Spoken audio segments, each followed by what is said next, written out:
É verdade. Então, a gente viu esse exemplo que a gente passa por duas etapas para o caminho A, certo? Um resfriamento a pressão constante e um aquecimento a volume constante. Então a gente achou uma temperatura intermediária, que era menor, né, do que a T1, já que é resfriamento, e depois aqueceu, voltou para a mesma temperatura. Eu já adianto que quando a gente tem processos que a temperatura é a mesma, para esse caso que essa equação aqui, ele não diz que é gás ideal, mas quando a gente aplica essa equação, é uma equação do estado de gás ideal, energia interna e entalpia, a gente vai ver nas próximas aulas, eles só dependem da temperatura quando nós temos um gás ideal. Então, consequentemente, e foi o que a gente obteve, né, a variação de energia interna no processo completo e de entalpia também vai ser zero. Certo? Então, a gente viu isso na aula passada. Primeiro a gente calculou o calor, o trabalho, ΔU, ΔH para a primeira etapa e depois calculou para a segunda etapa. Só que quando junta então o processo global, que a gente vai somar os dois calores que a gente achou, vai somar também os dois trabalhos, né? Que a gente achou em cada etapa, e o ΔU e o ΔH a gente viu que era zero, certo? Isso daqui já era esperado porque a temperatura aqui é a mesma e a gente está usando uma equação de estado de gás ideal, certo? Se fosse um gás real, aí a energia interna também varia a pressão, então provavelmente não seria zero porque a pressão mudou, né? Certo? E entalpia também. E também tem um exemplo lá que ele dá que é o oposto. Em vez de fazer um resfriamento a P constante, inicialmente, ele deixa para fazer na segunda etapa e faz a volume constante um aquecimento. Então, em vez de diminuir a temperatura 1 para uma telinha, a telinha vai aumentar dessa vez. Certo? O volume constante, nesse caso, ocorreu, então V' vai ser igual a V1, certo? Que é o volume antes. E P' a gente não saberia ainda, mas depois que faz a segunda etapa, que é um resfriamento aqui constante, a gente tem já a temperatura 2 e a pressão 2 que foi dada, né? Como é pressão constante, então P' tem que ser igual a P2, certo? Então 3 bar. A gente só não saberia T' da mesma forma que a gente fez a letra A do caminho A, né? Então para o caminho B, a gente tem esse aquecimento a volume constante, também teria que determinar T'. Vou passar mais rápido aqui, porque basicamente o procedimento é o mesmo do caminho A, certo? Que a gente fez. Então tem que achar a telinha, só que dessa vez, em vez da pressão ser constante, quem agora é o volume. Então cortou os volumes aqui da fórmula, né? E a gente chegou numa temperatura mais alta, porque agora é aquecimento, né? Aí foi a equação do estado, do gás ideal, né? Para esse caso da etapa 1, a gente sabe que o volume é constante. Então, o trabalho vai ser zero, né? O processo mecanicamente reversível no sistema fechado, né? Que a gente sabe é menos a integral de PDV, né? O calor, como é a volume constante e o processo é mecanicamente reversível, sistema fechado, aí a gente sabe que Q é igual a ΔU, né? Ele considerou aí um mol de A, né? Que vai ser CV ΔT. O CV e o CP, em geral, varia com a temperatura, mas ele deu que é constante, certo? E deu o valor. Então, colocamos aqui. E a temperatura é T' menos T1, certo?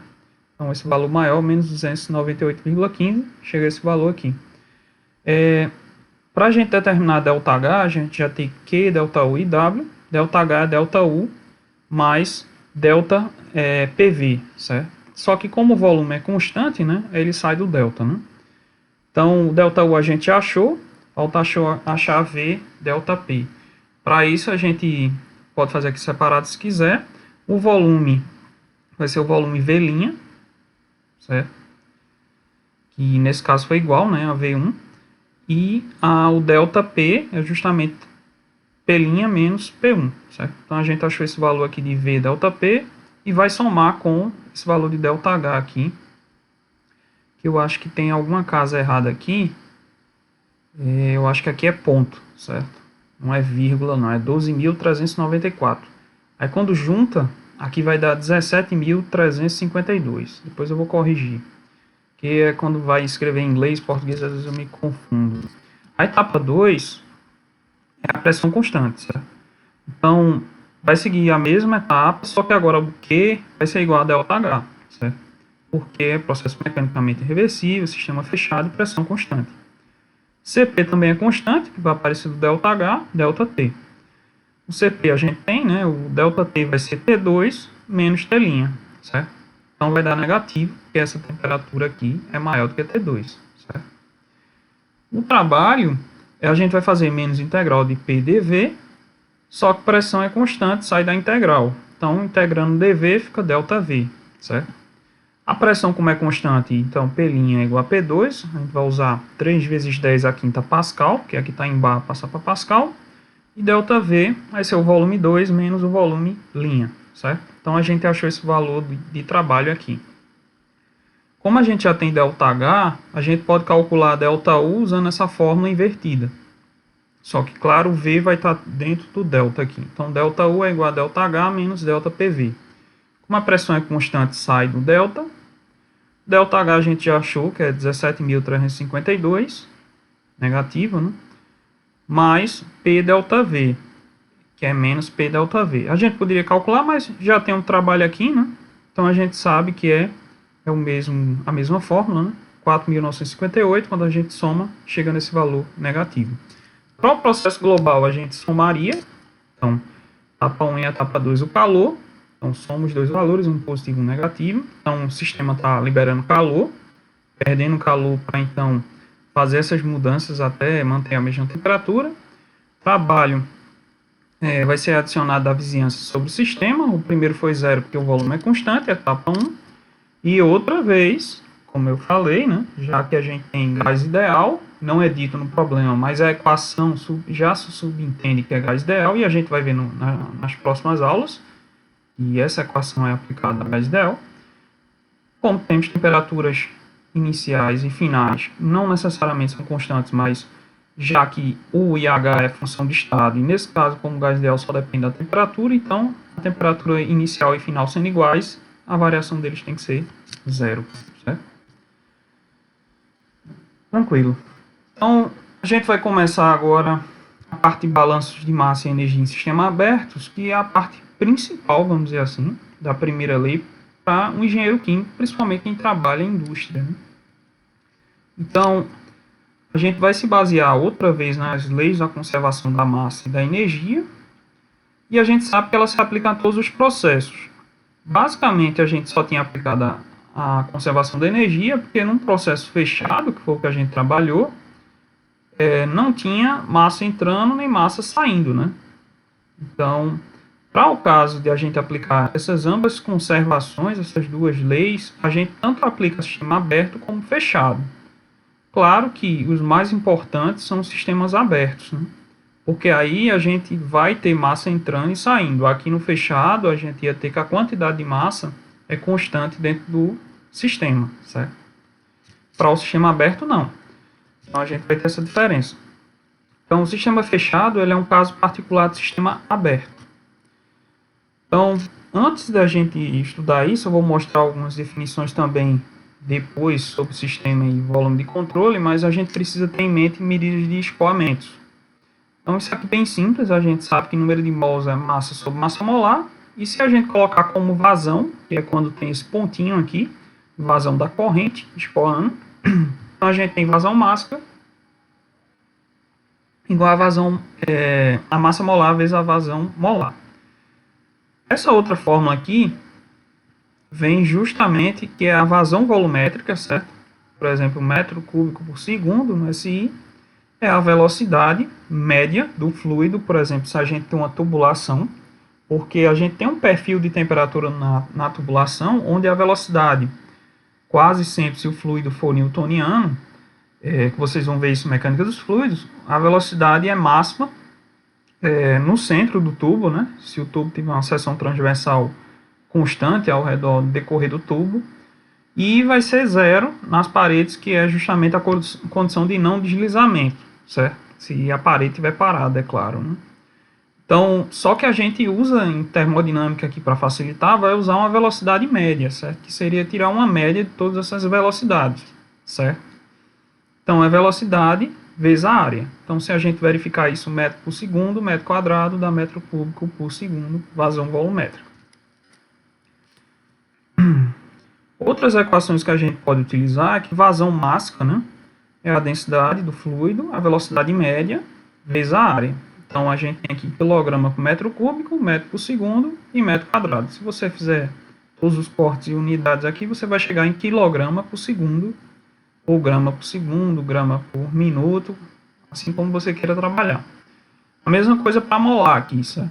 Só que a diferença, as duas equações são as mesmas, só que o ρ aqui, esse daqui é massa específica, né? Ou densidade específica, e esse é densidade molar, né? Então, esse aqui tem unidades de quilograma por metro cúbico, esse aqui tem unidades de mol por metro cúbico, certo? Então, a gente vai chegar em mol por segundo aqui.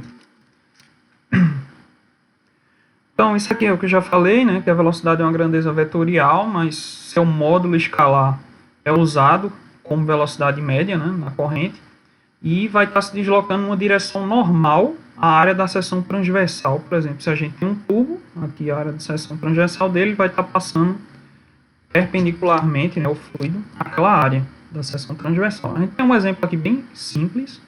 O N-hexano, o líquido escoa uma taxa de essa vazão de 0,75 em um tubo com diâmetro interno de 5 cm.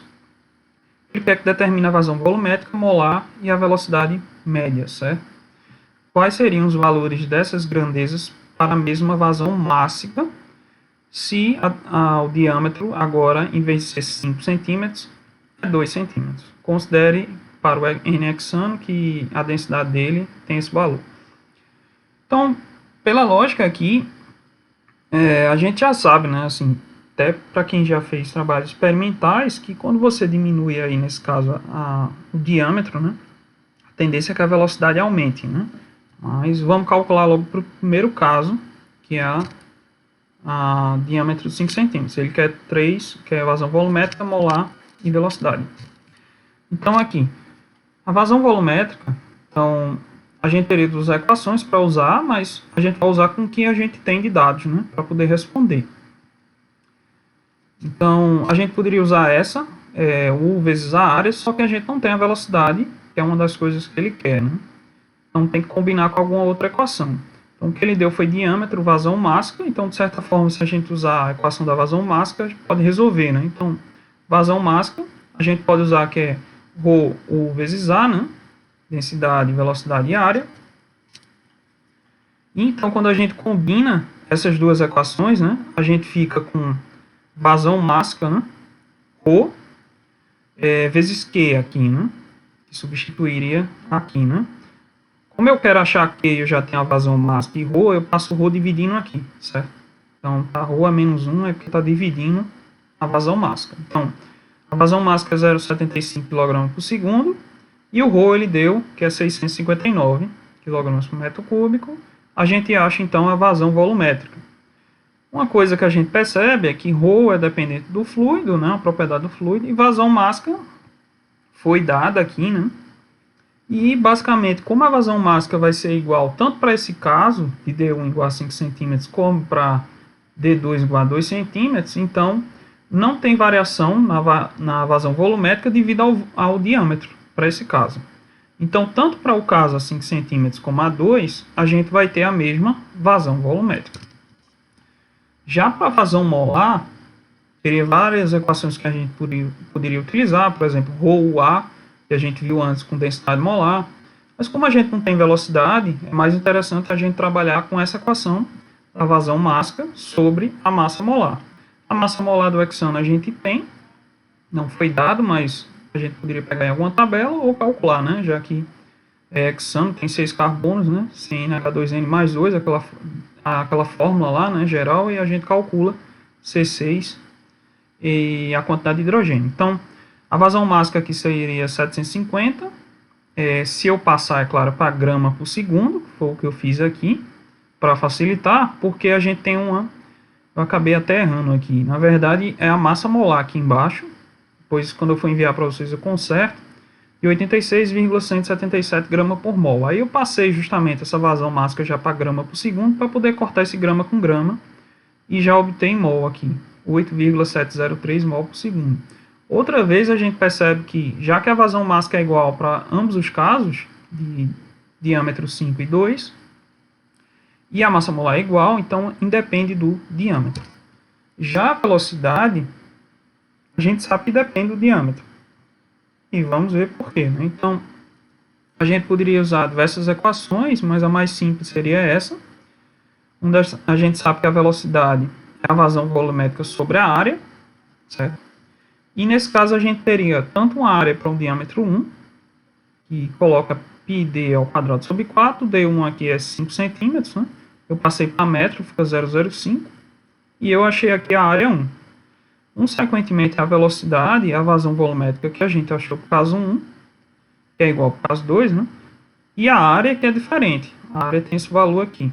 Então, a gente achou 0,582 metros por segundo.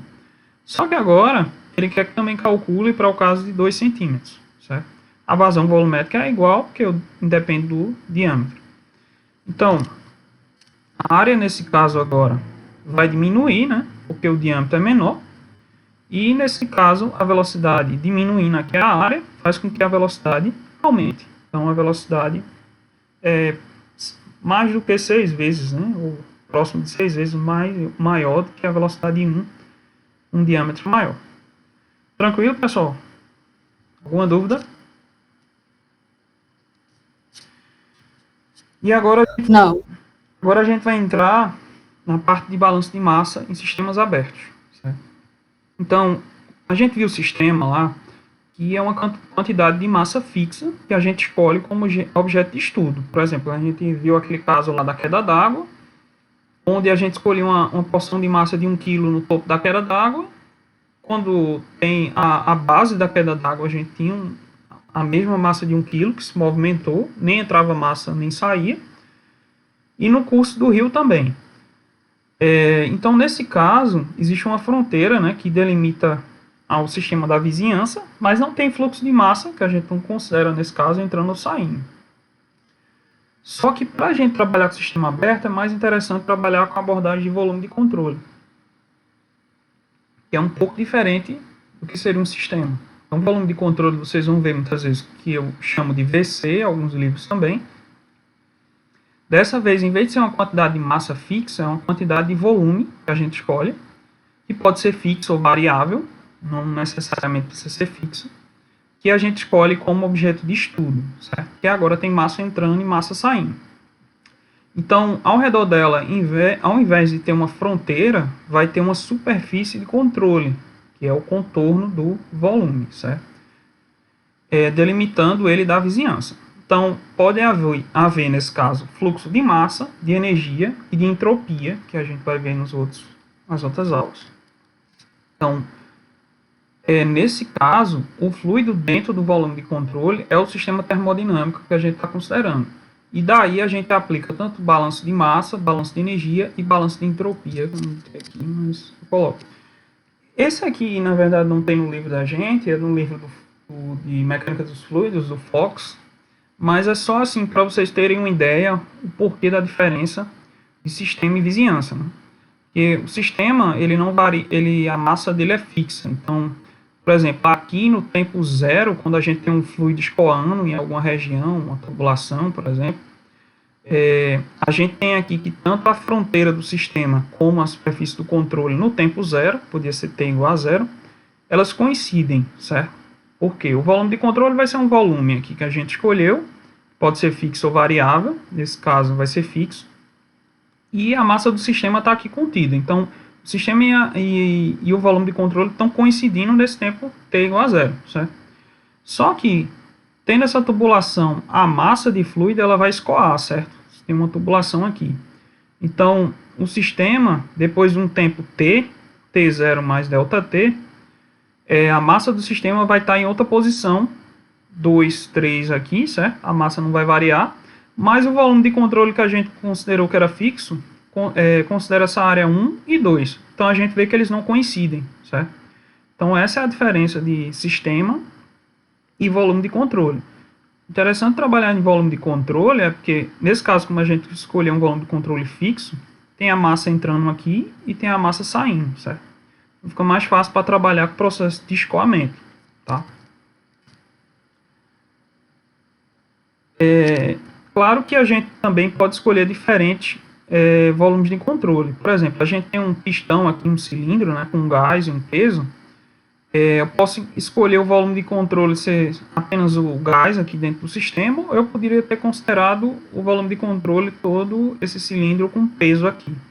Claro que a gente vai fazer essa escolha baseado que facilite a vida da gente para a gente calcular o que a gente quer, certo? Para esse caso aqui era mais fácil considerar o volume de controle apenas o volume do gás, certo?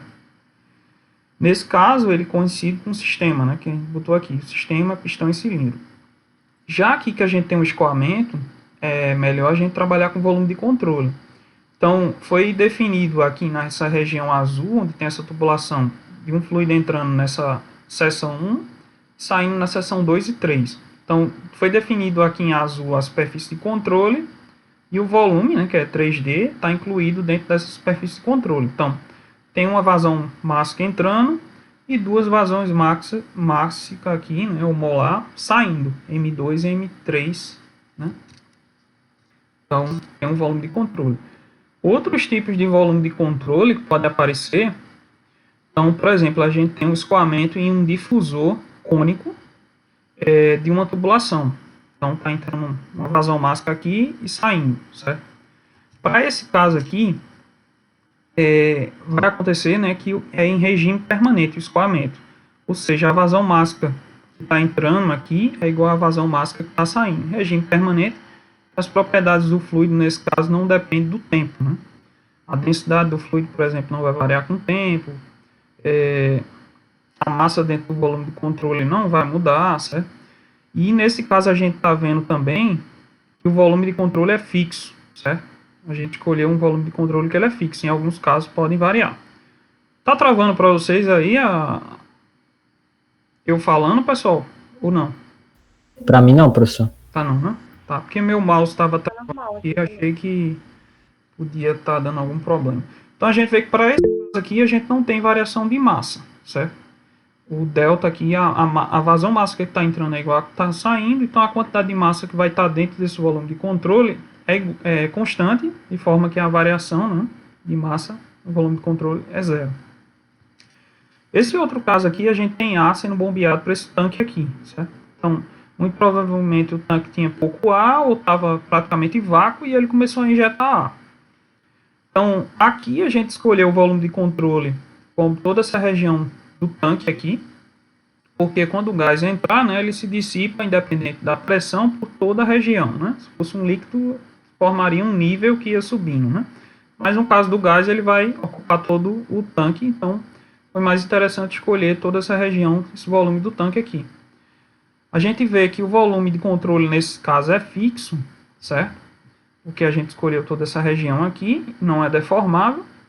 Só que a variação de massa aqui do volume de controle é diferente de zero. Ou seja, ele vai adicionando, né, com o tempo, né? O tempo zero não tem A nenhum.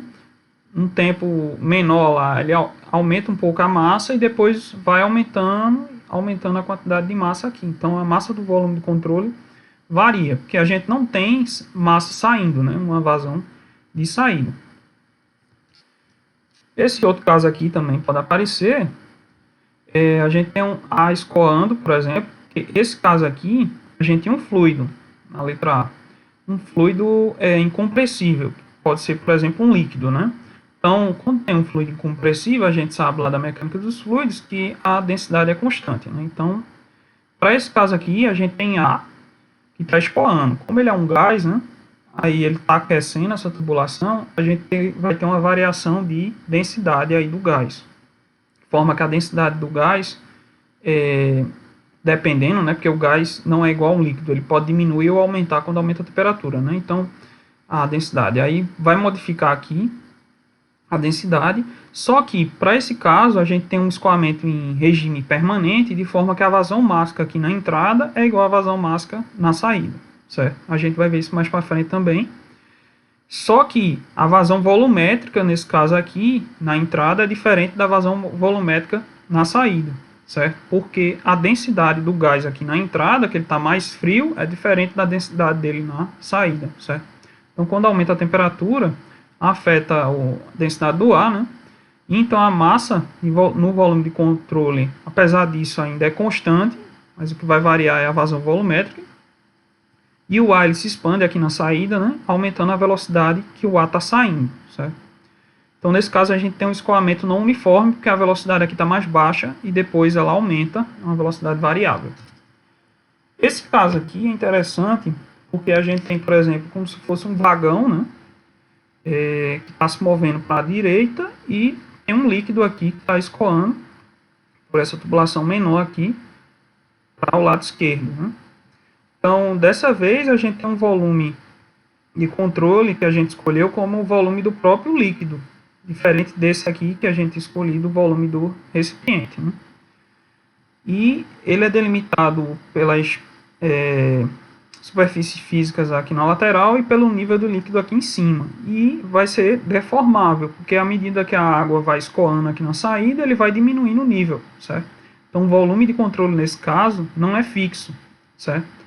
E ainda tem o problema que o volume de controle ele está se movimentando da esquerda para a direita. Então, o volume de controle se move também. Então, o que aconteceria? Para esse caso, a gente teria também variação de energia cinética no sistema, porque nos exemplos que a gente viu lá do sistema fechado, quase sempre a gente já desconsiderava logo a variação de energia cinética no sistema, só considerava quando tinha variação em relação à vizinhança, né? Nesse caso haveria. E vai ter variação da massa no volume de controle, que está diminuindo, certo? Então, a variação, né, aqui, diferente de zero. E quando aumenta o tempo, nesse caso, a massa no volume de controle vai diminuindo. Então, balanço de sistemas abertos, né, de massa. Então, a gente tem um exemplo aqui de um volume de controle, uma superfície de controle que faz o mesmo papel da fronteira lá que a gente tem no sistema, só que agora, como é um volume que pode ser fixo ou não, tem uma vazão mássica 1 entrando, uma vazão mássica 2 saindo, entrando aqui, e uma vazão mássica 3 saindo, certo? Então, é arbitrário que foi escolhido aqui. E aqui dentro do volume de controle, o que é que pode acontecer? Se a vazão volumétrica, vazão mássica aqui, for, por exemplo, 5 kg por segundo, essa vazão mássica entrando aqui for 5 kg por segundo também, essa que está saindo for 10 kg por segundo, então o que é que vai acontecer? 10 menos 10 vai ficar com uma massa dentro do volume de controle, 0. Mas se, por exemplo, essa vazão mássica aqui fosse 7, então a gente teria 12, vazão mássica aqui, entrando, menos 10. Então a gente teria um acúmulo de vazão mássica aqui de 2 kg por segundo ou por hora. A mesma coisa se a gente tivesse um valor de M.3 maior do que essa soma, então a gente teria uma diminuição da massa dentro do volume de controle. Por esse motivo, né, que a gente precisa ter um termo de acúmulo aqui, que é chamado, né, que é a variação da massa do volume de controle. Aqui está CV, porque é do livro em inglês, Control Volume, mas é volume de controle com relação ao tempo. Então, porque no tempo, essa massa desse volume de controle vai variar, certo? Então, por isso que ele vai ser dependente do tempo. Para regime permanente, a gente considera que esse termo aqui é zero, porque as propriedades não variam com o tempo. Então, pelo princípio da conservação da massa, né, a gente sabe que a massa se conserva. Então, a gente poderia aplicar para esse volume de controle aqui o balanço de massa, certo? Um balanço de massa, nesse caso, tem que considerar a massa que está acumulando ou está sendo diminuída no sistema com o tempo, certo? Essa derivada da massa dentro do volume de controle em relação ao tempo, mais as vazões mássicas que entram e que saem, certo? Então, basicamente seria isso aqui igual às vazões mássicas que entram, somando, né, menos as vazões mássicas que saem. Só que aí a gente passa esse termo para o outro lado e fica então, em vez de ser vazões mássicas somatórias dela, da entrada menos da saída, fica da saída menos da entrada. Então, o livro convencionou de usar, eu vou usar a mesma convenção, que ele usa um delta, porque representa saída menos entrada. Então, isso representa como se fosse um somatório das saídas menos a entrada. Então, aqui seria o M.3 menos M1 ponto menos M2 ponto, certo? Onde esse símbolo corrente aqui é justamente das correntes que estão entrando ou saindo, certo? Então, esse termo aqui, como foi falado, é a taxa de variação de massa dentro do volume de controle, que pode aumentar, diminuir ou pode ser zero. E esse termo aqui, né, que se ele tiver do outro lado, né, ele representa o fluxo líquido de massa para dentro do volume de controle. Para dentro, porque se ele estiver do outro lado, as vazões mássicas entrando, menos as que estão saindo. Então, está entrando, né? Seria um fluxo líquido, né? Mas a gente sabe também, que a gente viu lá das equações de escoamento, que vazão mássica é ρ, velocidade média vezes a área, né?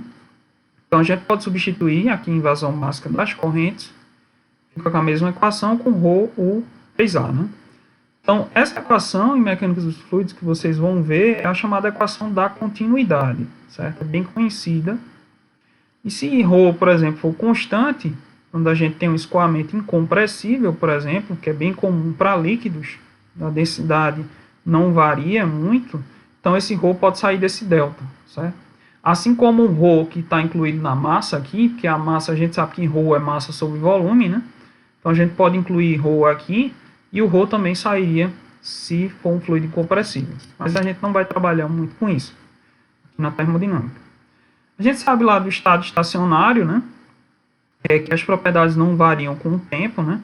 Na verdade, aqui a gente teria que considerar que é um escoamento estacionário, né? Que a massa não vai mudar com o tempo aqui dentro, né? Então esse termo aqui seria zero, certo? E ficaria só com esse termo das correntes entrando e saindo. Então, seria basicamente a gente pensar que as vazões mássicas entrando, a soma delas, né, tem que ser igual à vazão mássica de saída, né? Então, a gente ficaria com esse termo igual a zero, certo? De cada corrente. E se a gente tiver um caso, por exemplo, de uma entrada e uma saída, que é bem comum numa tubulação, por exemplo, você tem um tubo lá, então a vazão mássica que entra é igual à vazão mássica que sai. Então, quando você só tem uma entrada e uma saída, então, nesse caso aqui, né, a gente vai ter o delta, né, da ρUA, né, da saída, menos ρUA da entrada. A saída é o ponto 2, a entrada é os pontos 1, certo? Então, como eles são iguais a zero, então vai ficar esse termo igual a esse, né? E, consequentemente, a vazão mássica ela é constante, certo? Porque a gente tem aqui escoamento estacionário e tem uma entrada e uma saída. Nesse caso aqui a gente tinha duas entradas e uma saída. Então a gente não chegaria nessa equação. Teria que chegar nessa daqui e transformar para chegar em algo parecido. Se a gente tiver uma entrada e uma saída, outra forma de representar também é que aqui a gente tem uma densidade específica ou molar, né? Nesse caso é específica, que é vazão mássica. Ele é o inverso, né, de um volume específico. Então, a gente poderia também representar que a vazão mássica é a velocidade 1 sobre a área, vezes a área 1 sobre o volume específico 1. Para o caso 2 também, já que é constante, então a gente pode colocar assim os termos 1 e 2. Certo? Tranquilo, pessoal? E agora a gente entra no balanço de energia geral, certo? Para sistema aberto. Então, a gente tem aqui, por exemplo, um caso de um volume de controle, que a gente determinou, pode ser fixo ou ele pode se mover, a gente vai considerar por enquanto fixo. Tem um fluido entrando aqui, nessa seção 1, e um fluido saindo aqui. Então, tem uma vazão de entrada e uma de saída, certo? Então, basicamente, o que a gente aplicou lá do balanço de massa aqui para uma entrada e uma saída se aplicaria, contanto, é claro, que o escoamento seja estacionário, né? Para esse volume de controle. A gente tem uma taxa de calor. Quando a gente representa o calor com esse pontinho, a taxa de calor, em vez de ser joule, seria joule por segundo, ou a unidade conhecida lá, watts, né, que é a mesma coisa, ou kilowatts. A mesma coisa aqui, a gente tem um trabalho que pode estar sendo executado no volume de controle ou sendo produzido por ele, só que aí a gente chama de potência, né, ou taxa de trabalho, tem esse pontinho. Esse caso aqui é um trabalho de eixo, certo? Por exemplo, se a gente tem uma turbina, um trabalho de eixo. Então, só que o fluido, quando ele entra e quando ele sai, ele tem uma certa propriedade. O fluido que está entrando, que não necessariamente é igual à propriedade do fluido que está aqui. Mesmo que seja até o mesmo fluido, por exemplo, água aqui e água entrando e saindo, certo? Então ele vai ter uma certa propriedade, até porque a temperatura, a pressão dele pode variar, e vai ter um volume específico diferente, energia interna, entalpia, tal como na saída, certo? Então por isso ele representou aqui. Então, pelo princípio da conservação da energia, a gente sabe que a energia se conserva. A gente viu lá da primeira lei da termodinâmica. E da mesma forma que ocorreu para a conservação da massa, a taxa de variação de energia no volume de controle é igual ao transporte líquido para dentro desse volume de controle. Então, a energia dentro do volume de controle tem que ser igual, né, à energia líquida que entra, certo? Então, a gente tem correntes escoando para dentro e para fora do volume de controle, nesse caso, e possuem certas energias, em formas de energia interna, tanto dentro do volume de controle tem energia interna, como esse fluido que está entrando para sair também tem energia interna. Também vai ter energia potencial e energia cinética. Porque, por exemplo, aqui a gente tem um ΔZ aqui, né, uma altura. Então aqui, se essa altura for significativa, então a energia potencial vai ter que ser considerada aqui no ponto 2, por exemplo, se a gente escolher a referência aqui, certo? E também o sistema, se o sistema tiver uma altura muito grande, então a gente talvez teria que considerar também a energia potencial do sistema.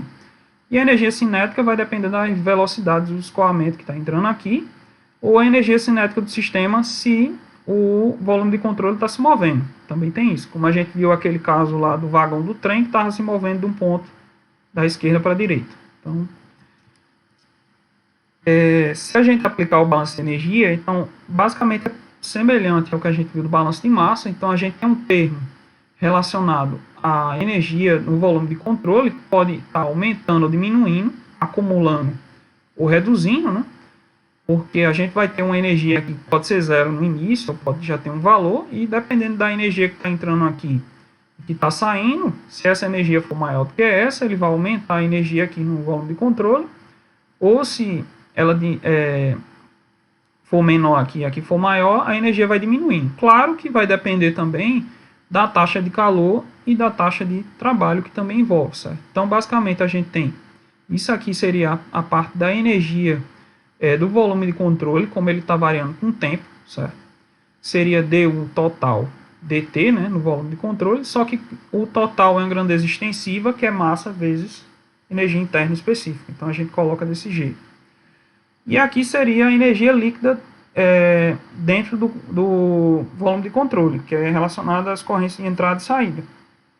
Então, ela tem uma certa energia interna, então a gente tem que considerar o termo de energia interna aqui, multiplicado pela vazão mássica. Então, vai ser correntes aqui, que vai incluir corrente 1, 2 e outras correntes que tiverem. Energia cinética e potencial, que elas também podem ter, então a gente inclui aqui também. E esse delta é justamente, como anteriormente, para considerar o que sai menos o que entra. Se a gente passar para lá, para o lado esquerdo, a gente fica com a mesma convenção antes, que era mais delta, né? Aquele termo lá, que é o que sai menos o que entra. Além disso, a gente pode ter, né, taxa de calor, né, sendo adicionada ou perdida, né, por exemplo. Então, é relacionada à energia também. E uma taxa de trabalho que pode envolver diversos termos, né? Pode ser trabalho entrando ou saindo. Isso aí eu já falei. E a taxa de trabalho que a gente incluiu aqui, ela pode envolver, por exemplo, em geral a gente divide ela nessa potência aqui W menos PV multiplicado pela vazão mássica. Então, o que acontece? Esse PV aqui é porque a gente imagina, de certa forma, que o fluido vai ter uma certa pressão aqui para ele entrar, certo? Poder entrar dentro do volume de controle, né? Então, a gente faz uma aproximação como se esse pedaço de fluido aqui fosse um embolo em um cilindro aqui na tubulação, que está sendo pressionado para poder entrar dentro do volume de controle, certo? Então, vai ocorrer um trabalho aqui necessário. Por exemplo, se a gente tem uma bomba, a gente não vai ter que executar um trabalho para o fluido entrar, né, num tanque, por exemplo. Então, a gente sabe lá que trabalho, né, se for mecanicamente reversível, né, menos integral de PDV, né. Então, basicamente, é como se fosse aquela equação menos PDV, que a gente tem que considerar esse termo de trabalho também aqui, que é da corrente entrando e da corrente saindo. Então, a gente considera como PV, certo? E seria um termo de trabalho. Só que aí a gente multiplica pela vazão mássica para considerar que é uma corrente entrando e uma corrente saindo, certo?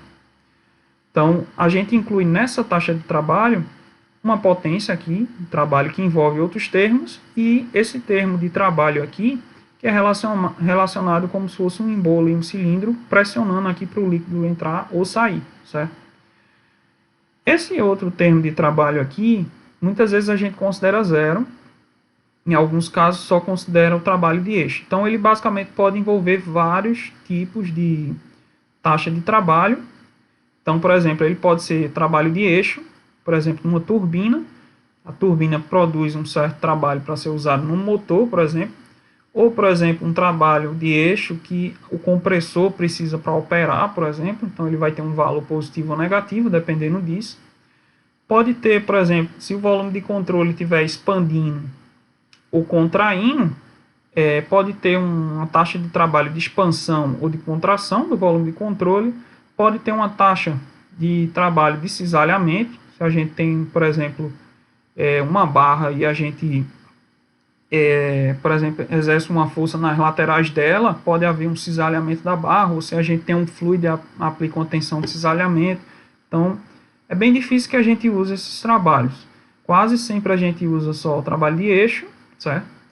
E esse daqui, que já vai estar incluído na equação final, que a gente vai ver daqui para frente. E pode ocorrer também taxa de trabalho de mistura. Quando a gente tem uma mistura de um fluido, pode acontecer também, mas é incomum. Quase sempre essa taxa de trabalho, a gente vai ficar com o trabalho de eixo e esse termo aqui, menos PV. Então, quase sempre é zero esses valores. Então, aquela equação que a gente tinha lá, certo? Se a gente se basear nisso, então a gente vai repetir essa equação e a taxa de trabalho, a gente considerando isso aqui tudo zero, a gente só fica com esses dois termos de trabalho, a potência de eixo e esse trabalho relacionado ao fluido para entrar e sair aqui no volume de controle, certo? Então, basicamente, eu botei os dois termos de trabalho aqui, relacionado à corrente, e aqui seria o trabalho de eixo. Eu vou consertar depois, vou colocar aqui. E a gente sabe lá da definição de entalpia, que a gente viu na aula passada, que entalpia é energia interna mais PV, certo? Então, se a gente observar aqui, esse termo aqui, ele é bem parecido com esse outro termo. Então, a gente tem um delta, tem um menos, ele é relacionado às correntes, tem a vazão máxima. Então, a gente pode juntar esse termo com esse termo aqui, certo? Colocar em evidência. Quando a gente faz isso, a gente vai ver que vai ficar com U, como tem menos aqui, né, eu boto menos na frente, vai ficar com 1 mais PV, certo? Multiplicado por M ponto. O mais PV é H, então esse U e esse PV vai ser substituído por entalpia, certo? Então a gente vai ter um termo de entalpia aqui, e que o trabalho nesse caso está incluído, né, do escoamento aqui dentro desse termo de entalpia, que é do PV, né? E tem uma taxa de trabalho aqui, que é o trabalho de eixo, mas pode ter aqueles outros trabalhos que é bem difícil de a gente considerar, mas pode ocorrer, certo? A taxa de calor continua. E se a gente quiser manter a conversão como da fórmula para o balanço de massa, a gente pode passar isso para o lado esquerdo e fica então com esse delta aqui.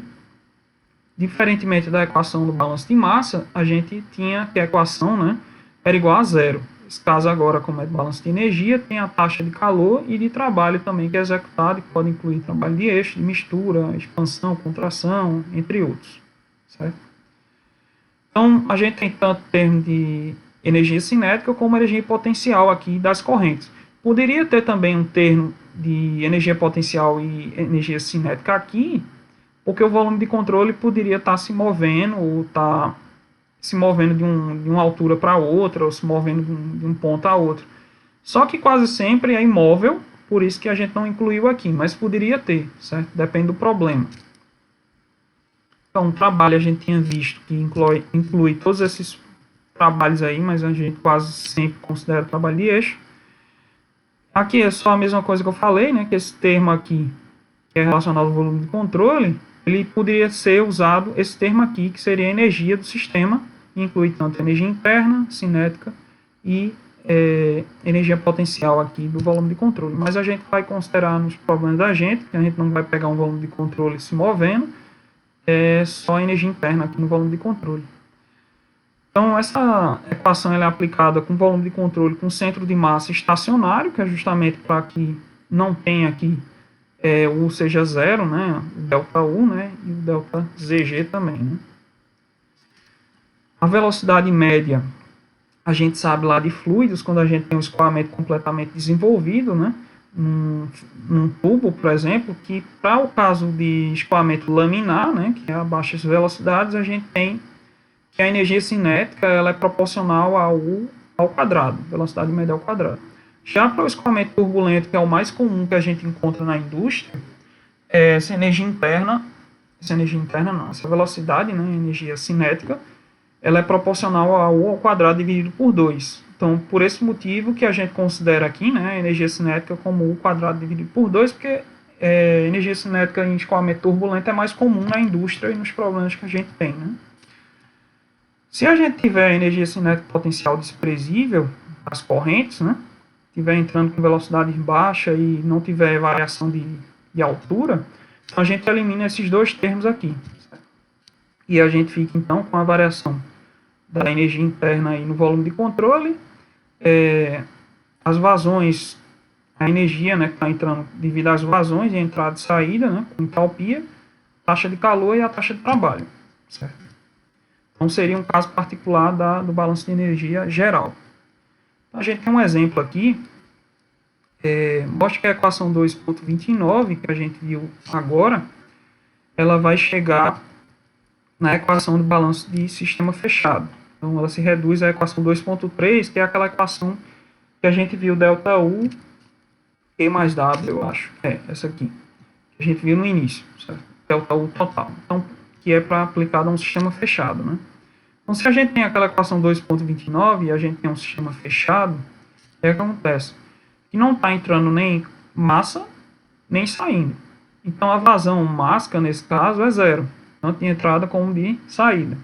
Consequentemente, a gente vai ficar com essa equação e a gente precisa fazer uma integral dela. Antes disso, eu passei o dt para cá, né? Multiplicando a taxa de calor e de trabalho, certo? dt veio para cá, e eu integro os dois lados. Quando eu integro aqui, que aqui só vai ficar dmu no volume de controle, vai ficar um delta, né? Delta mu no volume de controle. Então seria, num tempo A2, esse mu, né, dentro do volume de controle, menos no tempo 1, certo? Aqui, como a gente sabe que Q e trabalho não são funções de estado, né, quando a gente for integrar isso aqui, ele não vai dar um delta, né? Eles são quantidades infinitesimais. Então, quando a gente integra em relação ao tempo, como isso aqui é quantidade de calor por tempo, né? Como se tivesse um dt aqui embaixo, que vai cortar com esse dt, e a gente vai ficar com Q aqui, mais W, certo? E aqui ficou ΔU total, porque aqui era energia interna específica, quando multiplica pela massa, fica com energia interna total. Então, a gente chegou na equação do sistema fechado, que é um caso particular do sistema aberto. Outro exemplo que a gente tem aqui é um tanque inicialmente sob vácuo. A ordem errada aqui, mas tudo bem. Aquele tanque que a gente viu lá, antes da massa que está entrando, né, ele tinha vácuo, não tinha nada dentro. Ele é enchido com gás alimentado a partir de uma linha com pressão constante. Aí ele quer saber qual a relação entre a entalpia do gás na linha de entrada e a energia interna do gás no interior do tanque, certo? Então, a entalpia de entrada do gás aqui, está entrando, ele quer que relacione com a energia interna dentro do tanque, que é a energia interna do volume de controle, se a gente considerar que o tanque aqui é o volume de controle, já que o gás ele vai se dispersar por todo o volume aqui nesse caso. Então, despreze a transferência de calor entre o gás e o tanque, certo? Então, aqui no tempo T1, né, que vai ser 0, né, a gente vai ter o que nesse caso? A gente tem que a massa no tanque nesse tempo 1, que eu chamei de M1, é 0, porque justamente ele está sob vácuo. Não tem gás nenhum aí dentro, certo? Já a energia interna que a gente vai ter no tempo 1 vai ser uma energia interna 1. Poderia ser até 0.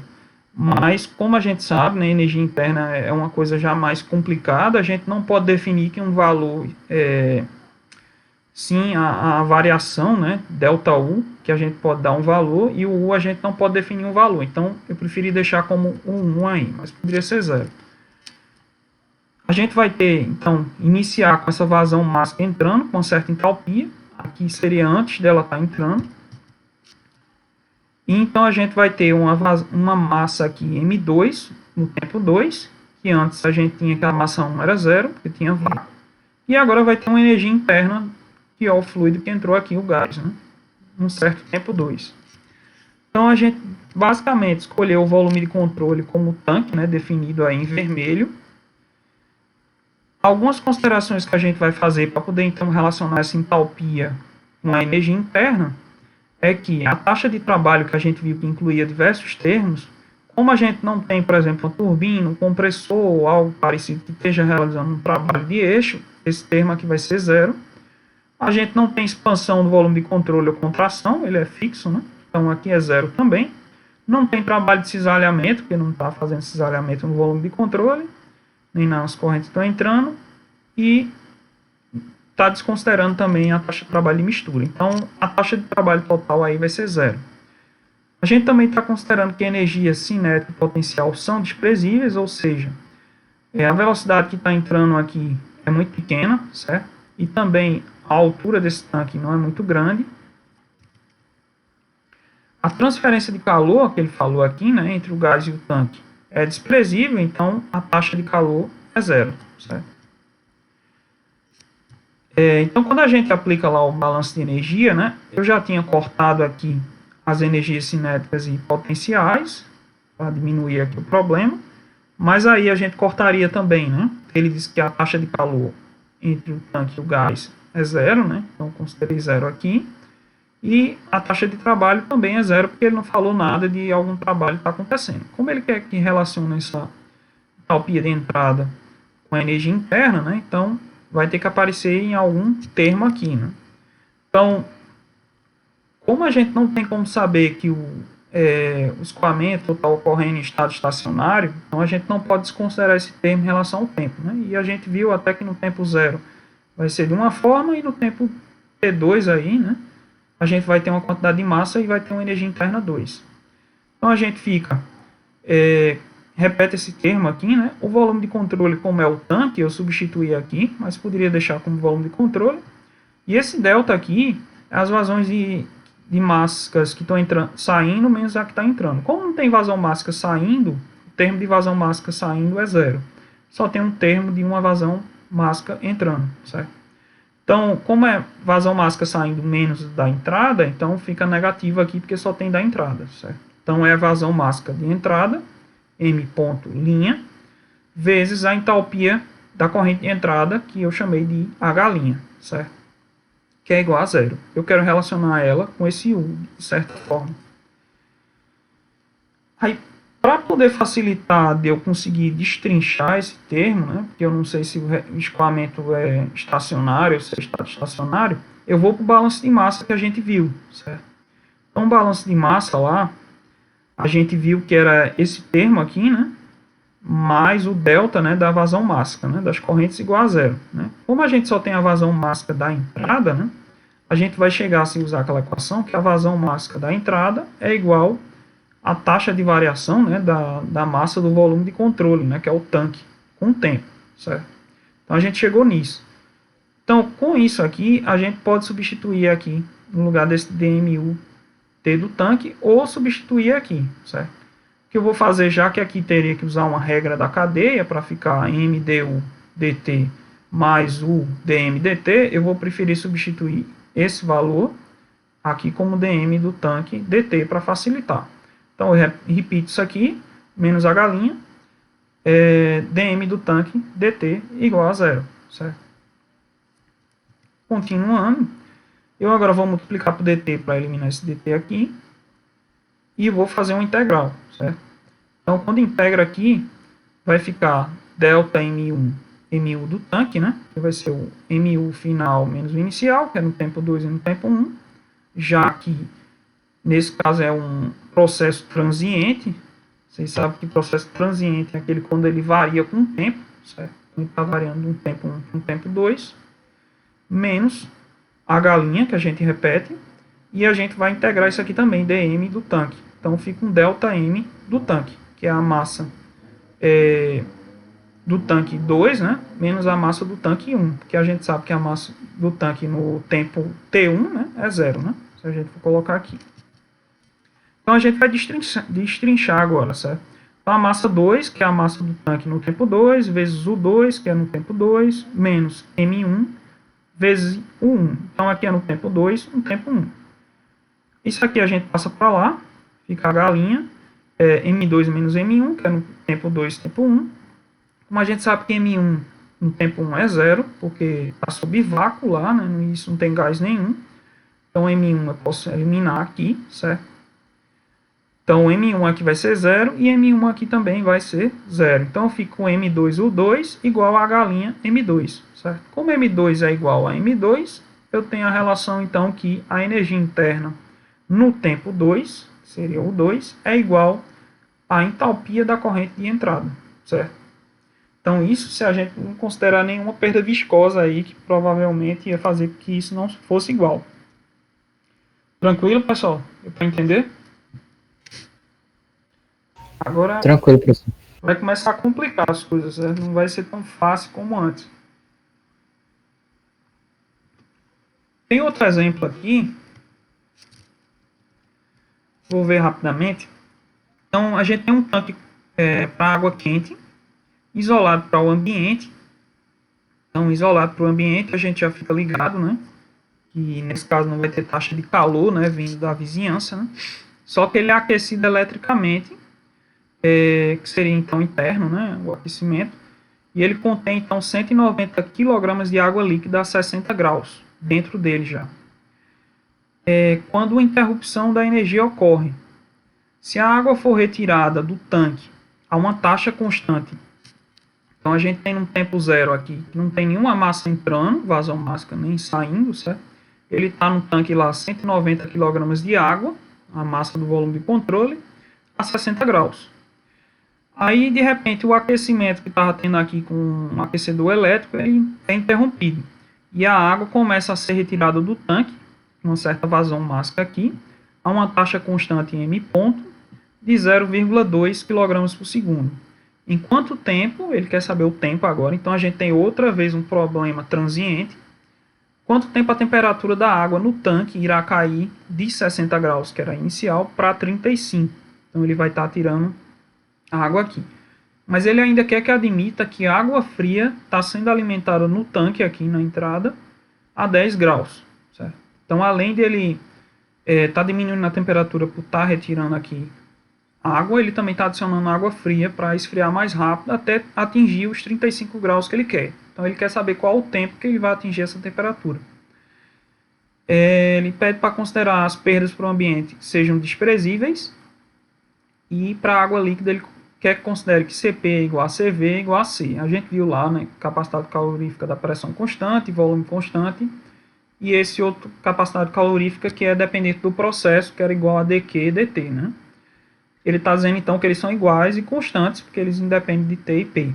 Basicamente isso aqui que ele está dizendo, a gente vai ver em outras aulas, que isso aqui basicamente o princípio é para se dizer que o processo o fluido é incompressível, certo? Que a densidade é constante, mas por enquanto vocês não vão ver isso agora. É uma coisa mais complicada. Então, aqui a gente considera o tanque definido como volume de controle, certo? Então, logo o volume aqui nesse caso, se a gente considerar o tanque, porque se a gente considerasse a superfície do líquido, então o volume de controle ia variar. Diminuir ou aumentar, nesse caso ia diminuir, né? Só que isso ia complicar mais, né? Então a gente preferiu escolher o volume de controle como o volume constante aqui do tanque completo, certo? Ele é isolado para o ambiente, né? Que ele falou, isolado para o ambiente, e não tem troca, né? Perdas para o ambiente. Então, ele não falou nada aí que está misturando a água no líquido, sei lá, com algum agitador, então não tem taxa de trabalho acontecendo lá, de eixo ou outra taxa de trabalho de mistura, nem nada, então vai considerar zero. E não tem troca de calor com a vizinhança. Tem a troca de calor antes, que era do aquecedor, mas ele interrompeu, então não tem taxa de calor. Energia cinética e potencial das correntes, a gente considera que é desprezível, certo? O tanque ele não tem uma altura muito grande e também a velocidade 1 e 2 é praticamente igual, porque se a gente não fizesse isso, não conseguiria resolver.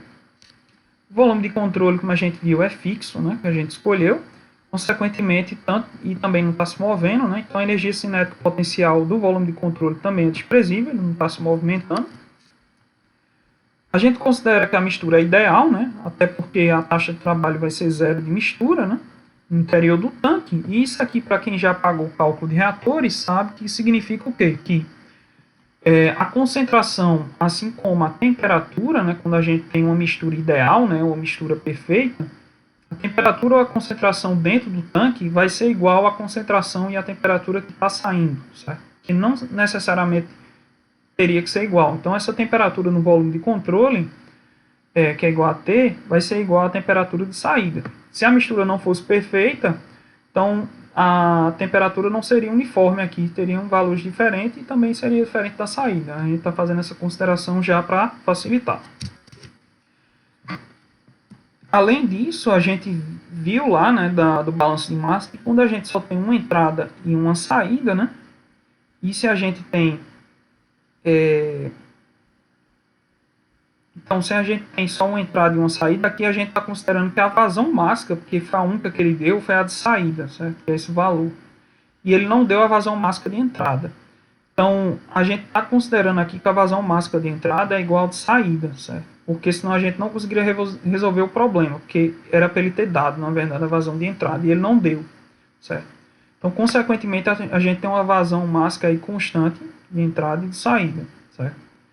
Só que a massa dentro do volume de controle, independente se as duas vazões são iguais, ela vai estar diminuindo ou aumentando, né? Nesse caso vai estar constante, né? Aqui também, isso foi dado, né? Que ele deu que CP é igual a CV igual a C, né? Que é o princípio lá do fluido incompressível. Ele fez isso aqui para facilitar também em algumas equações que a gente vai ver no decorrer.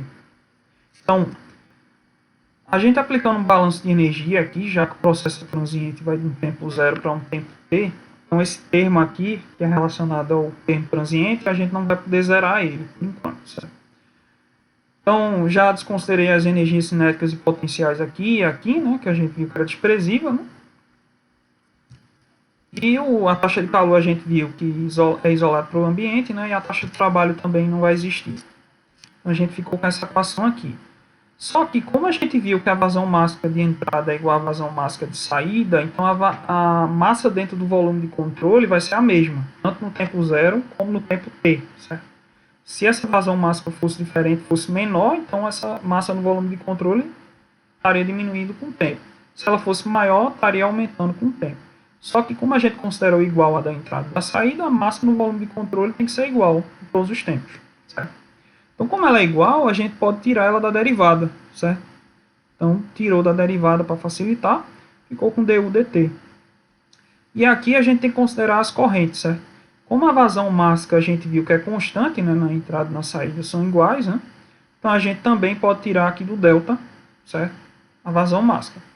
Só tem uma corrente de entrada e uma de saída, e como tem delta é saída menos entrada, eu considerei aqui que a entalpia de saída é igual a H e a entalpia de entrada é igual a um H1, certo? Então, H menos H1 igual a zero. Ele quer que ache o tempo que a gente vai atingir saindo da temperatura de 60 para 35 graus, sabendo que também está sendo alimentado 10 graus, água a 10 graus aqui. Então, a gente tem que relacionar para achar esse tempo aqui, certo? Então, a gente tem que descobrir as outras grandezas. Aqui é aquela equação que a gente tinha, e com as considerações que a gente definiu lá, né? A consideração 1, que o tanque era definido como volume de controle, então o volume é constante, né, do tanque, né? Ele não é deformável. E outra consideração era que C é igual a CP igual a CV, né? Então, com essa consideração aqui, a gente pode definir isso, certo? Porque a gente viu lá que a volume constante, du era igual a CV dt, né?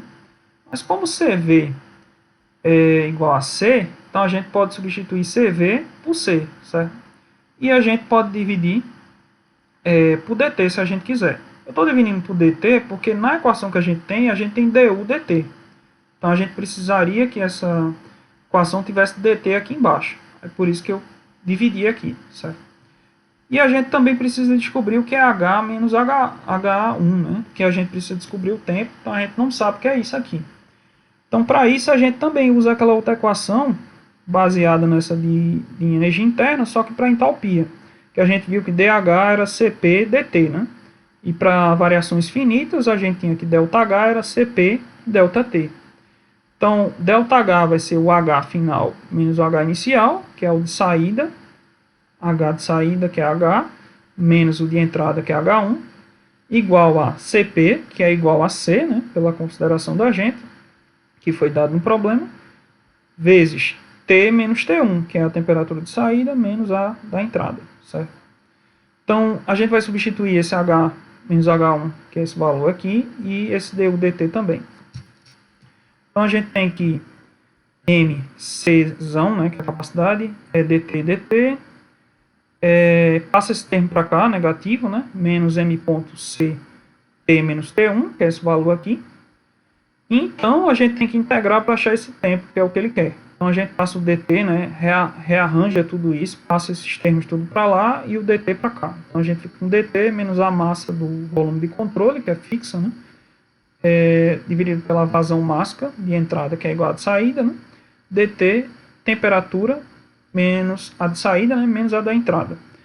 Então, a gente vai integrar isso, e dt vai ser T2 menos T1, né? Só que o T1 aqui no caso é zero, né? Aí fica T. A massa é constante, a vazão mássica também sai da integral, né? E a gente só vai ficar com esse termo na integral. Então, quando a gente integra isso, vai dar Ln, né? Então, Ln de T menos T1. Só que a gente faz isso de... como é que se diz?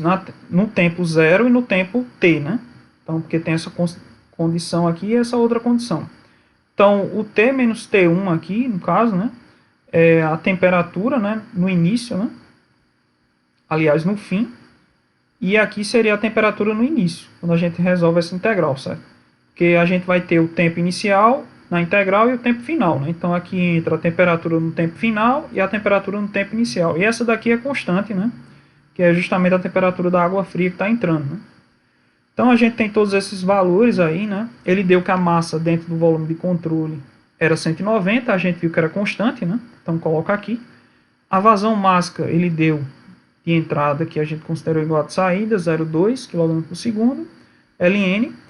A temperatura no final, que era o que a gente queria atingir, né? Num certo tempo, é 35 graus. A temperatura da água entrando, que é 10. A temperatura no início da água, antes de ter corrente de entrada e saída, na iminência delas começarem a entrar e sair, 60 graus, e na entrada 10 de novo. Então a gente achou esse tempo aqui, se a gente converter para minutos, é em torno de 11 minutos, aproximadamente. Então, para a gente atingir essa temperatura de 35 graus. Tranquilo, pessoal? Eu vou só dar uma adiantadazinha aqui, porque eu queria terminar essa aula. Se vocês não tiverem problema da gente ficar mais uns 10, 15 minutos, tem problema. Mas quem quiser sair, não tem problema, certo? Certo? Eu queria já começar o capítulo 3 na outra. Então, a gente tem balanço de massa em estado estacionário, certo? Então, o que acontece? Estado estacionário, as propriedades não variam com o tempo. Nesse caso aqui, eu estou considerando escoamento estacionário, que basicamente é quando a gente pega o balanço de massa e a variação dele no volume de controle da massa não varia com o tempo, então seria zero. Então, lá do balanço de massa a gente viu que era esse termo mais esse igual a zero, né? Como esse termo é zero, é eliminado, a gente fica com a variação das massas, das vazões mássicas das correntes igual a zero. Se a gente só tem uma entrada e uma saída, então a gente fica com a vazão mássica da saída menos vazão mássica da entrada, que vão ser constantes igual a uma vazão mássica. Para o caso de balanço de energia, se a gente fizer o balanço de energia em estado estacionário, então esse termo lá, que era dependente do tempo no volume de controle, vai ser zero. Certo? E quase sempre também a gente vai ter que a taxa de trabalho vai ser só a taxa de trabalho de eixo, mais aquele termo lá que a gente já incluiu na entalpia. Certo? Então, por exemplo, a taxa de trabalho de expansão e contração vai ser zero, porque a expansão e a contração para ocorrer, ela vai depender de um tempo zero para um certo tempo. Como a gente está dizendo que as propriedades não variam com o tempo, é estado estacionário, então o trabalho de expansão, contração não vai existir. Quando a gente faz isso no balanço de energia, aquele termo lá com o tempo elimina, né? E a gente fica com esse termo aqui e a taxa de trabalho só vai incluir o trabalho de eixo, potência de eixo. E nesse caso, se a gente tiver uma entrada e uma saída, como a gente viu, a vazão de entrada era igual à vazão de saída, que é igual a uma vazão constante. Então essa vazão pode sair do delta aqui e a gente fica com ela fora do delta, certo? E o mesmo termo. A gente pode passar essa vazão máxima dividindo também, certo? Como esse termo aqui de calor depende do tempo e essa potência também, então quando a gente faz isso aqui, a gente fica com calor em unidade de joule e trabalho de eixo em unidade de joule. Então, sem ser dependente do tempo, a gente não tem mais potência nem taxa de calor. Tem calor e trabalho, certo? Então, essa seria outra forma de representar, a depender do problema que a gente tiver. Então, se a gente tiver um problema com escoamento estacionário, que é quando a variação da massa no volume do controle é zero e o estado também for estacionário, ou seja, que esse termo aqui é igual a zero, né? Porque se tiver um escoamento estacionário, esse termo é zero, né? Mas não necessariamente escoamento estacionário, esse termo aqui vai ser zero. Porque tem uma regra da cadeia aqui, né? Se a gente tirar aqui, fica M du dt, né? Mais o dm dt, né? Se o escoamento for estacionário, só o termo dm dt vai ser zero. E o du dt não necessariamente vai ser. Por esse motivo, quase sempre a gente considera que estado estacionário os dois são zero, mas na verdade o certo é dizer escoamento estacionário, que esse termo vai ser zero, e estado estacionário, que esse termo também vai ser zero. Se a gente tiver uma entrada e uma saída também, né, que facilita as coisas, isso aqui é justamente eu explicando isso aí, que existe um caso, por exemplo, que a gente tem um aquecedor de água, por exemplo, onde tem variações na taxa de fluxo, né, vazão máxima entrando e saindo, né, elas são compensadas pela taxa de calor, né, que está entrando lá para aumentar a temperatura, para que a temperatura permaneça constante no tanque. Então, não necessariamente, porque lá está em estado estacionário, né, que a energia não vai variar com o tempo, não quer dizer que a massa não vai variar, certo? Então, por isso. Quase sempre nos problemas a gente desconsidera que energia cinética e potencial sejam relevantes, aqui na verdade é potencial, e elas vão ser relevantes em casos quando a gente tiver ejetores, medidores de vazão, que a gente quer medir a vazão, então a velocidade vai ser importante, túneis de vento, que é usado lá para fazer testes, por exemplo, de aviões, né, esse tipo de coisa de turbina, então a velocidade vai ser importante nesse caso, a energia cinética é relevante.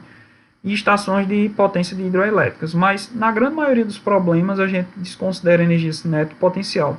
Só para esses casos aqui, especiais, que quase sempre a gente tem que considerar. Então, para muitas aplicações vai ser desprezível.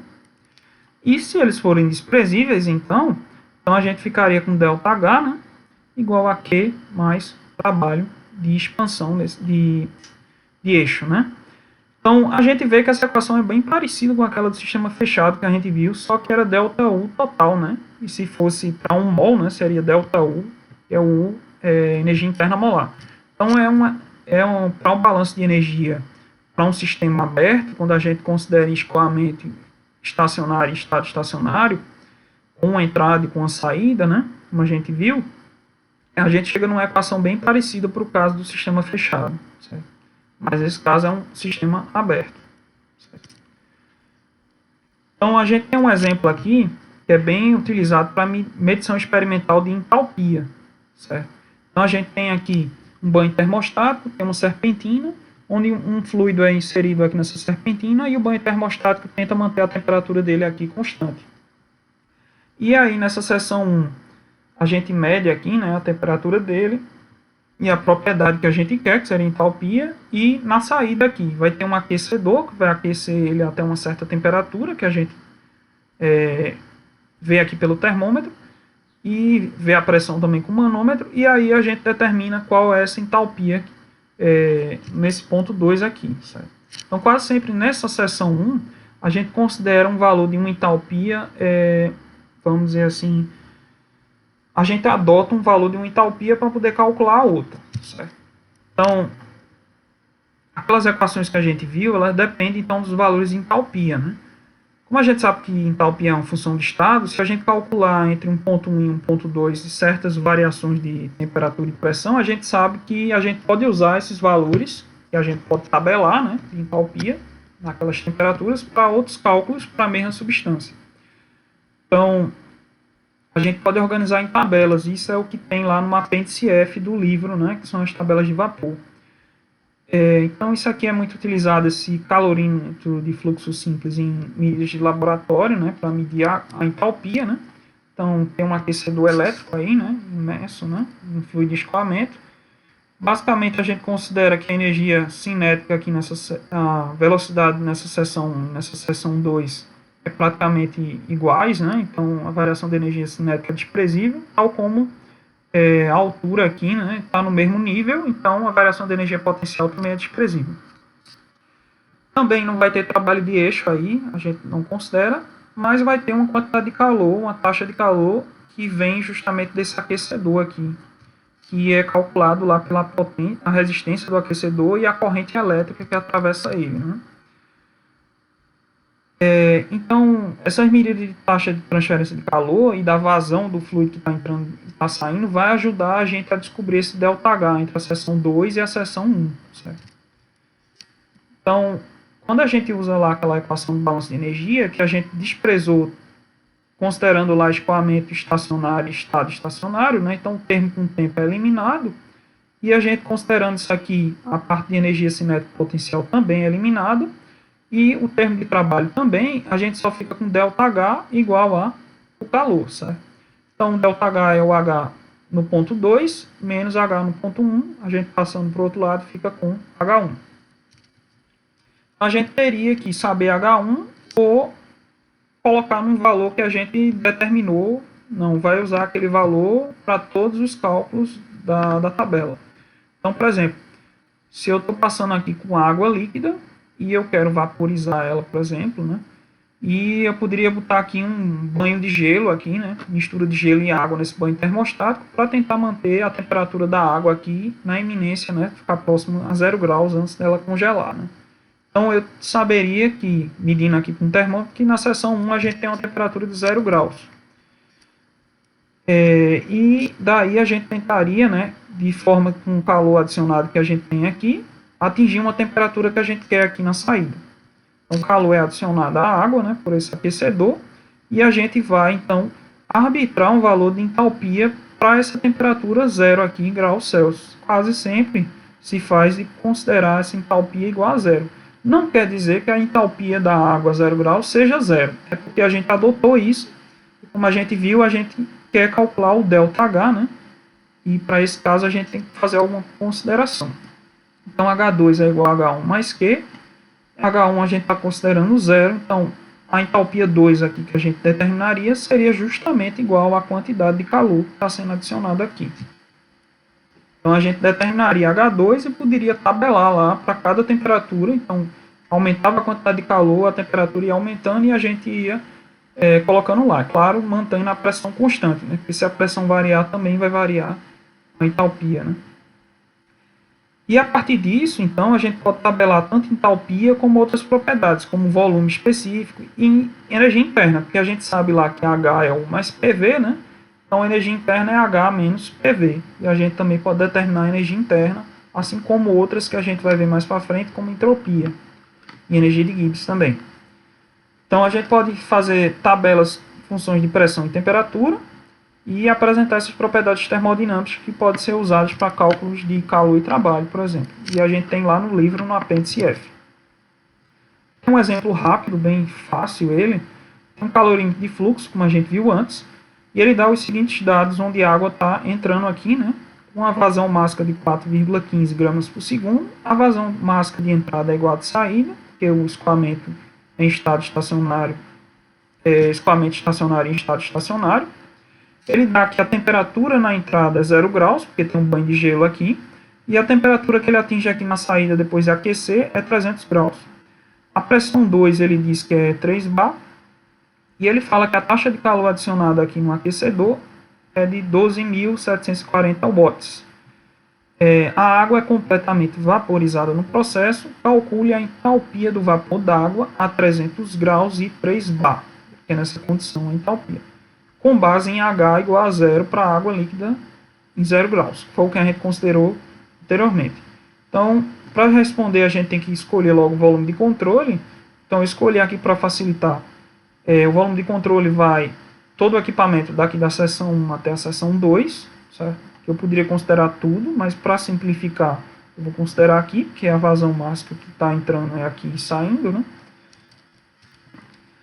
Então, considera que o processo ocorre com escoamento estacionário e estado estacionário, então aquele termo tanto da massa do volume de controle com o tempo, como da energia é zero, né?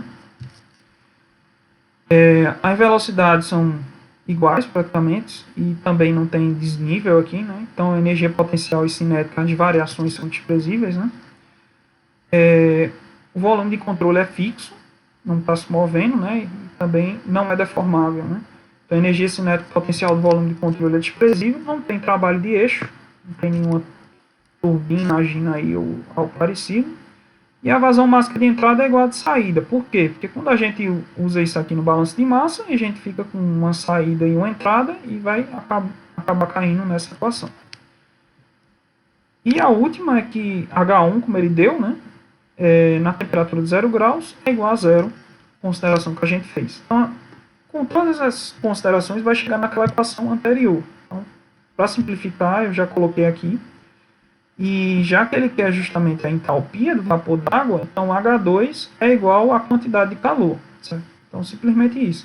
Só que ele deu a taxa de calor, ele não deu o calor que foi adicionado, na verdade. Então, a taxa de calor em watts é joule por segundo. Então, a gente tem que dividir pela vazão máxima, porque a gente vai encontrar essa entalpia em joule por grama, por unidade de grama ou quilograma da massa de água que está entrando, certo? Então a taxa aqui, ele deu 12.740 watts, dividido por essa vazão máxima, certo? Que ele deu aqui de água, que é igual a da entrada igual a da saída. Então a gente determina aqui o H2 da água. Eu acabei esquecendo de colocar aqui, mas vocês podem verificar lá no apêndice F, para a água nesse caso, que se vocês verem lá a pressão de 3 bar e 300 graus, essa entalpia aqui que ele diz que a água foi completamente vaporizada, se você pegar a entalpia do vapor da água nessas duas condições aqui, muito provavelmente é bem próximo desse valor, certo? Então depois vocês dão uma verificada aí. Deixa eu ver se tem muita coisa. Vocês querem parar ou quer terminar, pessoal? Falta só esse exemplo, professor, para terminar o capítulo? Tem outros, mas aí eu podia deixar para vocês estudarem sozinhos. Eu queria terminar esse capítulo logo. Tem 2, eu acho. Eu vou pela maioria. Por mim pode ser, viu, professor? Pode, né? Professor... Eu vou fazer o seguinte. Eu vou ver o último, então, que é mais complicado. Vocês veem o primeiro, que é mais fácil. Pode ser? O primeiro aqui, no caso o segundo, né, que a gente já viu o primeiro, tem um compressor e tem um ejetor, certo? Então, esse caso aqui, quando a gente for resolver, se lembra lá que eu disse que existiam algumas exceções, né, que quando tivesse ejetor, túnel de vento, hidrelétrica, então consideraria energia cinética. Nesse caso vai ter, porque tem um ejetor. Então, isso aqui é muito usado em estudos com gases, né? Então, vai ter uma velocidade alta aqui do gás saindo. Então, vocês fazem esse. E eu vou pular para o outro, que é um pouco mais complicado. Então, a gente tem aqui água a 90 graus, num tanque 1, que está sendo bombeada com uma certa potência que está sendo adicionada à bomba, certo? De 1,5 kJ por segundo. E depois ele passa aqui para um trocador de calor, que vai adicionar calor aí para... Então, a água está a 90 graus, né, saindo daqui, é bombeada de um tanque de armazenamento na vazão de 3 litros por segundo. O motor da bomba fornece essa potência. A água atravessa um trocador de calor onde libera calor a uma taxa de 670 kJ por segundo. Então a água está perdendo calor, que ela está a 90 graus e quer reduzir a temperatura, certo? Então ele bota aqui, sei lá, água líquida sem entrar em contato com ela, né? Só como se fosse um trocador de calor aí contra a corrente, né? Para diminuir a temperatura da água aqui de 90 para alguma temperatura. Sendo então descarregado em um segundo tanque posicionado a 15 metros. Então a gente tem agora um ΔZ, vai ter uma variação de energia potencial gravitacional. Então ele quer saber qual a temperatura 2 no tanque 2, né, da água descarregada nesse tanque 2 aqui. Então, volume de controle aqui eu vou considerar, já que o tanque não vai interessar para mim, eu considerei só a tubulação que vai dessa seção 1 até a seção 2. certo? Então, o volume de controle é toda essa tubulação aqui, porque o tanque não vai importar para mim. Nesse caso, ele é fixo também, não é deformável, né? E também não está se movendo, né? Então, por exemplo, a energia cinética do sistema, né, do volume de controle, não vai ter, né? E pode ter energia cinética da corrente de entrada e de saída, né? Processo com escoamento estacionário, eu vou considerar, né? Para que a variação da massa no volume de controle com o tempo seja zero. Assim como em estado estacionário, para que a energia também não varie com o tempo. Certo? Considero também que a velocidade de entrada aqui de saída é bem aproximada. Provavelmente vai ser maior no 2, na verdade no 1, né, porque vai ter perda de carga. Mas aí eu considero aproximadamente para que a variação de energia cinética seja desprezível. Porque não seria se a gente tivesse aqueles casos lá, ejetores, túnel de vento, que aí a velocidade é muito maior, sei lá, 600 metros por segundo, comparada à de entrada de 1 metro por segundo. Então, aqui seria uma diferença pequena, né? O volume de controle é fixo, como eu falei, então não tem variação de energia cinética potencial do volume de controle, né? Vai ter só variação da energia potencial da corrente que entra em relação à que sai, né? Como eu só tenho uma entrada e uma saída, quando eu usar o balanço de massa com isso aqui, né, eu vou ficar com delta, né, das vazões mássicas das correntes igual a zero. Então eu fico com vazão mássica da entrada igual a da saída, que vai ser constante igual a vazão mássica. Certo? Só que ele não deu vazão mássica, ele deu vazão volumétrica de 3 litros por segundo. Como a gente viu lá em problemas de escoamento, a gente pode relacionar com a vazão volumétrica Q, dado por ρ, que é a densidade do fluido, vezes Q. A densidade, acho que eu troquei aqui, né? Mas o Q é 3 litros por segundo e o ρ ele deu, apesar de eu não ter botado aí, que é 0,965, certo? Esse é o ρ dele. Quando a gente faz o cálculo aqui, a gente obtém esse valor, 2,895 kg por segundo. Tinha dado em gramas por segundo, mas eu passei a vírgula para cá, facilitar. E como ele quer que ache a temperatura 2, eu vou precisar do balanço de energia. Então, eu uso o balanço de energia lá, para escoamento estacionário e estado estacionário, né, já elimino aquele termo do tempo. Né? Então, fico com esse termo da corrente e o termo de calor e de trabalho. Certo. Aí o calor aqui a gente teria que descobrir, né, porque ele deu que vai ter uma quantidade de calor, né, uma taxa que vai ser perdida pela água no trocador de calor. Então, o calor aqui, para a gente achar e usar nessa equação, ele não pode estar em relação ao tempo, tem que estar em relação à massa ou mol. Né? Então, a gente vai dividir pela vazão mássica que a gente encontrou. Então, a quantidade de calor é 670, né? Só que negativa, porque ele está liberando calor. Então, o volume de controle está perdendo calor para a vizinhança, então é negativo. Dividido pela vazão mássica, certo? E a gente acha a quantidade de calor negativa em kJ por quilograma. Então, a variação de energia cinética lá das correntes a gente viu que é desprezível, né? Então eliminou. E agora tem que achar o trabalho de eixo, que é relacionado à bomba, certo? Ele bota S aqui, porque em inglês eixo é shaft work. Então, eu tenho a taxa, mas eu preciso do trabalho. Então, para eu achar o trabalho, eu divido de novo, como foi para o calor, né, pela vazão máxima. Então, quando eu divido essa taxa, que é esse valor aqui, pela vazão máxima, né, que a gente obteve, então eu obtive aqui 0,52 kJ por quilo. Se a gente observar, o termo de calor é muito maior do que o termo de trabalho de eixo, certo? Então, eu vou ficar com essa equação aqui, né, ΔH, né, igual a Q mais WE, né, que é o trabalho de eixo, e esse ΔZG, né, ele passa para lá. Como a gravidade é constante, sai do delta, né, tá positivo aqui, passa negativo para cá, certo? Então, o calor já achei, né, que acho que eu acabei colocando um valor errado aqui. Então, o valor do calor que a gente achou aqui, coloca aqui, que não é esse, é um valor negativo, ou é esse valor, ou é esse 99 aqui. Eu acho que é 99. E aqui é o trabalho de eixo, certo? Que a gente achou que é um valor bem pequeno. Foi porque eu usei os dois livros, e um livro usa uma unidade e o outro usa outra. Acabei confundindo aqui. E o Z e o delta ZG aqui, né, que a gente viu que é a energia potencial gravitacional, o G é 9,8 e o delta Z é 15 metros, certo? Esse valor aqui também dá bem pequeno comparado ao termo de calor. Então, quando a gente faz essa soma, é provável que seja esse valor mesmo aqui de cima, dá menos 231 kJ por... Pode falar. O valor, esse valor de cima Tá certo, é né? o correto, esse menos Esse aqui é que tá errado, 230. né? Pronto. Esse aqui, então, é o do livro da 8ª edição, certo? Que tá com esse valor.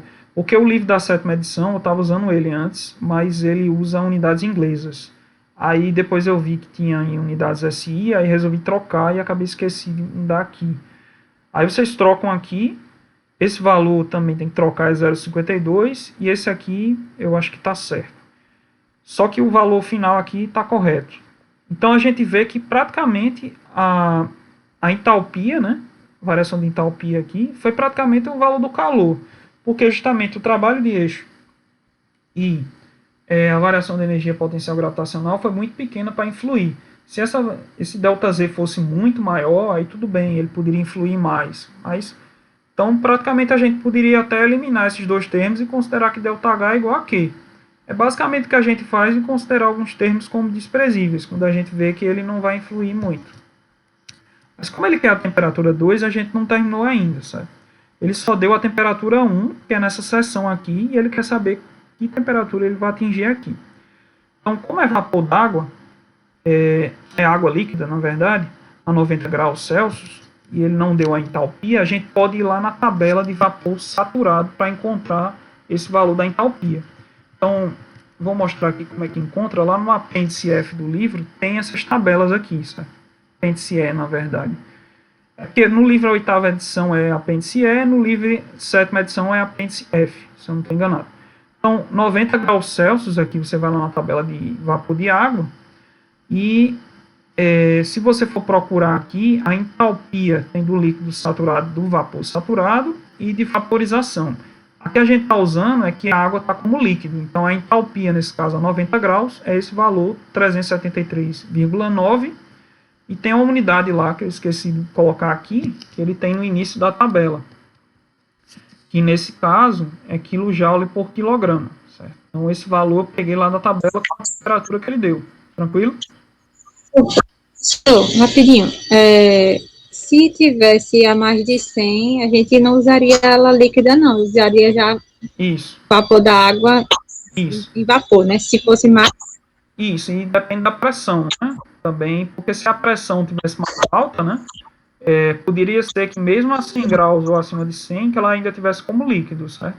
Mas ele não fala nada da pressão, então ele está subentendendo que é a pressão saturada, vamos dizer assim, que atinge, certo? Tá bem, obrigado. Tranquilo? Pronto, aí achei a entalpia, tá? Então, eu não vi aqui que ΔH, né? Era igual a esse valor, né? Que a gente calculou Q, WE e GDZ, que era menos 231 joule por quilo, né? Então, ΔH, então, é H2 menos H1. A gente só tem H1, que é na temperatura 1, que é justamente esse valor aqui. Falta achar H2 e a gente tem ΔH. Então, a gente tem ΔH, que é esse valor negativo, menos 231, e H2 menos esse valor. A gente vai passar esse valor somando para lá, né? E vai chegar nesse valor de H2, 145,9 kJ por quilo. Como ele quer a temperatura da água nessa seção aqui, eu posso encontrar com a entalpia, de forma que essa entalpia aqui eu tenho que procurar na tabela, certo? Então, eu iria aqui na tabela de vapor, ia procurando mesmo, porque se você vê a entalpia do líquido, ela vai, conforme a temperatura vai aumentando, ela vai aumentando, certo? Então, eu ia começar lá do 0 graus até encontrar um valor que fosse próximo do valor que a gente quer, certo? Então, se o valor é 145,9 kJ por quilo, eu vou procurando, sei que é líquido saturado, então ele está num valor aqui, na verdade eu marquei até errado, está um pouquinho antes aqui, né, entre 34 e 35 graus, né? E com isso a gente faz uma interpolação na tabela e acha esse valor de temperatura, 34,83 graus. Então, ó, entre 34 e 35 aqui, ó, a gente vê que a entalpia do líquido vai entre 142,4 a 146,6. Como o valor da gente está entre ele, a gente tem que fazer uma interpolação entre temperatura e entalpia. Isso lá no apêndice do livro, ele ensina como fazer essa interpolação. Aí a gente faz essa interpolação linear para encontrar o valor da temperatura. Como a gente viu, o calor e o trabalho praticamente, na verdade, o trabalho e a energia potencial não influíram muito, que a gente poderia ter usado só o calor para poder determinar o ΔH e então a temperatura, certo? Tranquilo? Então, na próxima aula, são os exercícios que eu já tinha passado, né? Então, a gente começa o capítulo 3. E só para fechar logo isso. Obrigado, viu, pessoal, por ter esperado. Nada, professor. Obrigada. Até mais. Até mais.